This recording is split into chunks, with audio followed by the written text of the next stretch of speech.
What's up, Social Cam fam? This is Vondell Richmond with another episode 6, I believe this is, of Get Ahead, Stay Ahead, and Accomplish More Now. And I wanted to talk to you today about stopping the glorification of busy. Now, Sunday, as I stated, I kicked off this program I'm very excited about. It's called Writers Academy, and it's basically to help writers get ahead and stay ahead by completing a 30 to 50 page book. And those guys they're doing awesome. So listen. I was doing my first teaching on this past Sunday, and I was reminded of a quote about stopping the glorification of busy. And I want to bring this idea to you.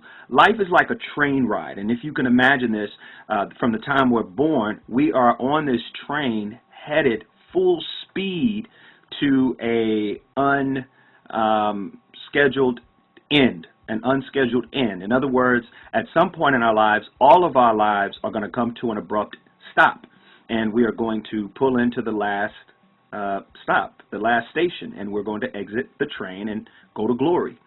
And pretty much, as I thought about that, I often tell my college students that, man, when people tell me they're too busy to pursue their dreams, they're too busy to do something, I'm going, well, when do you think you're going to find the time? You know what I mean?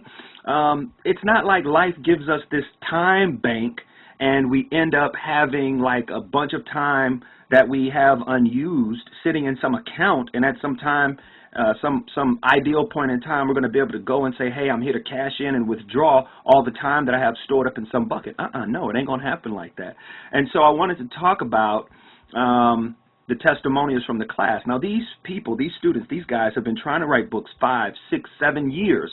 And I want to share with you that when the right person, the right mentor showed up in their life to show them how to stop glorifying time that could be an actual mirror to them, they were able to do something in probably a matter of hours that they haven't been able to do in, several years. And I am thankful for that I was the instigator or the person who could help them do that. But somebody did that in my life. For example, I was thinking about when I got out of grad school. And when I was in school, I always felt like, school is in my way. One day when I get out of school, I'm going to have all this time to do all of these projects that came up in my head.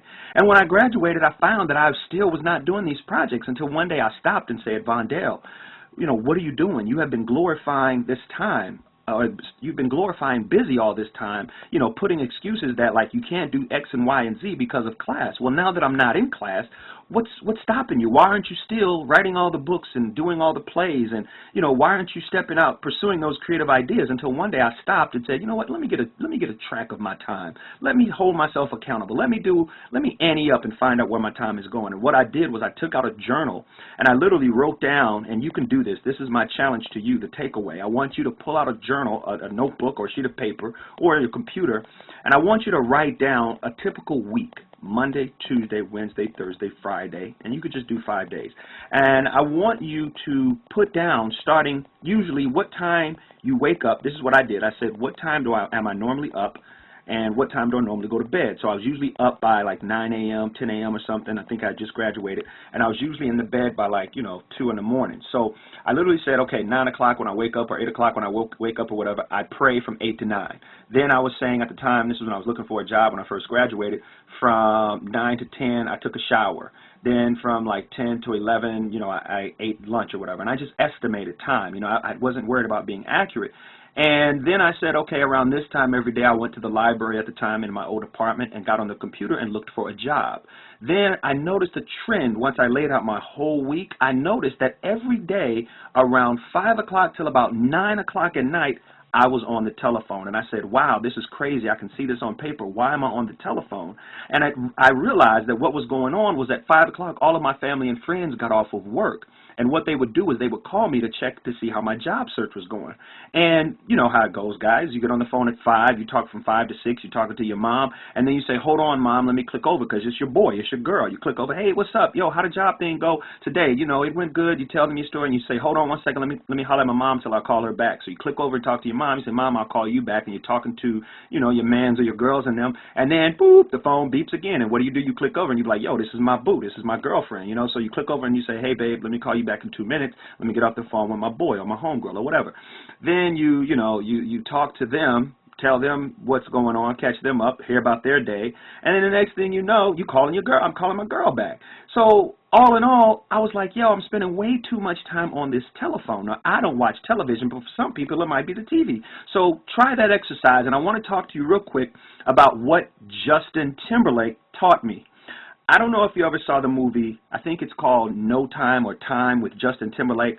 The movie is dope. If you haven't seen it, go check it out. But there's this cool scene in there. It's kind of sad, but it's this real dope scene where Justin Timberlake, so the movie, let me tell you real quick.